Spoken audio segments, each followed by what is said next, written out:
The Newsline. Hello and welcome back to People's TV. Calling Israel peculiar doesn't quite capture it. Resilient may be closer to the truth. While rockets were flying and the world braced for economic fallout, Tel Aviv's stock market refused to flinch. In fact, it surged. The TA-35 gained nearly 13% during the 12-day war with Iran, the shekel strengthened by 8%, and investors acted as if chaos was just another trading day. The contrast with Iran could not be sharper. Tehran shut down its stock exchange for over a week, only to reopen to panic selling and a crash that wiped away up to a fifth of its market value.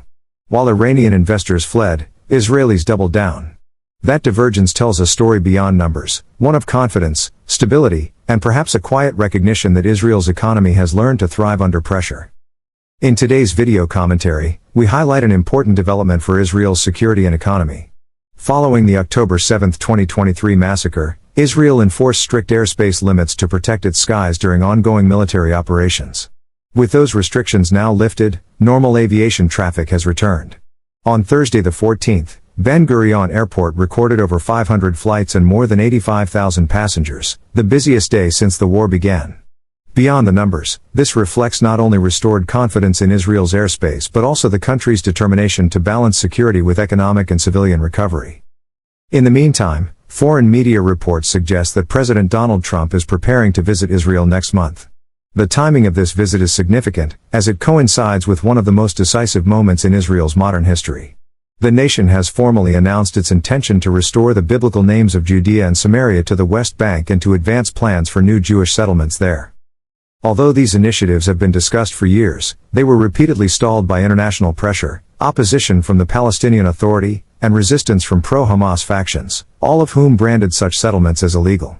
Now, with momentum building in Israel, Trump's visit is poised to carry both symbolic and political weight. Israel is moving ahead with plans to expand Jewish settlements in the E1 area of the West Bank, a region long associated with controversy due to its strategic location and potential impact on a future Palestinian state. The government has allocated resources and infrastructure to support roughly 3,400 new housing units, signaling a clear commitment to these developments. The United States has publicly endorsed the project, highlighting its role in promoting stability in the West Bank and protecting the security of Israeli citizens. In contrast, the United Kingdom has condemned the plan, warning that it could undermine the prospects for a future Palestinian state and violate international law. As Israel moves ahead with construction, E1 is set to become a focal point in the ongoing debate over sovereignty, security, and the region's future. It is against this critical backdrop that President Donald Trump is planning his upcoming visit to Israel. The Palestinian Authority's foreign minister has speculated that he could be considered for the Nobel Peace Prize if he advances peace in the region, while Israeli Prime Minister Benjamin Netanyahu has officially nominated him, citing his efforts to strengthen Israel's security and promote stability in the Middle East. Although Trump's policies have prioritized Israel's interests over Palestinian statehood, his visit underscores the continuing significance of U.S. involvement in the region. Interestingly, Trump has also intervened in several other international conflicts, positioning himself as a mediator for reconciliation and peace. Most notably, in the Russia-Ukraine crisis, he has indicated a willingness to actively contribute toward a negotiated settlement. Through diplomacy and dialogue, Trump's global interventions highlight his intent to play a central role in resolving international disputes, reflecting a blend of strategic interest and a desire to be recognized as a peacemaker on the world stage. Following the U.S. and Israeli strikes on Iran's nuclear facilities in June 2025, Iran's supreme leader, Ayatollah Ali Khamenei, has signaled a shift toward diplomacy. Reports indicate that Khamenei has granted permission for direct nuclear talks with the United States, a significant departure from his previous stance. This decision comes amid internal pressures, including economic turmoil and military setbacks, suggesting that the regime recognizes the necessity of engagement to avoid further escalation. President Donald Trump has welcomed this development, viewing it as a potential breakthrough in nuclear nonproliferation efforts. While the international community remains cautious, the possibility of renewed negotiations offers a glimmer of hope for de-escalation in the region. Although the Trump administration helped bring the Ayatollah regime to the negotiating table, it was Israel that demonstrated true leadership and courage. Israel first struck Iran, dismantling key threats to its security.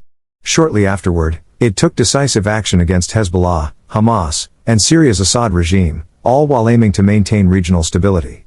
While the U.S. provided support, it was Israel that took decisive action, drawing first blood and setting the stage for diplomacy. The Trump administration's backing reinforced Israel's initiative, but the credit for the bold move, and for safeguarding peace, rests firmly with Israel. Israel's decisive strikes on Iran, which swiftly eliminated top military leaders in the opening stage of the conflict, demonstrated unparalleled strategic precision. The Trump administration, recognizing Israel's effectiveness, stepped in to support the operation with B-2 bombers and additional resources. It was Israel's bold leadership that set the tone of the conflict, shaping the U.S. response and proving that Israel not only defended its own security but also inspired decisive international action. If this report helped you see the situation on the ground clearly, don't keep it to yourself. Like, share, and subscribe to People's TV, where truth has no agenda, and facts speak louder than spin. Subscribe us for more details.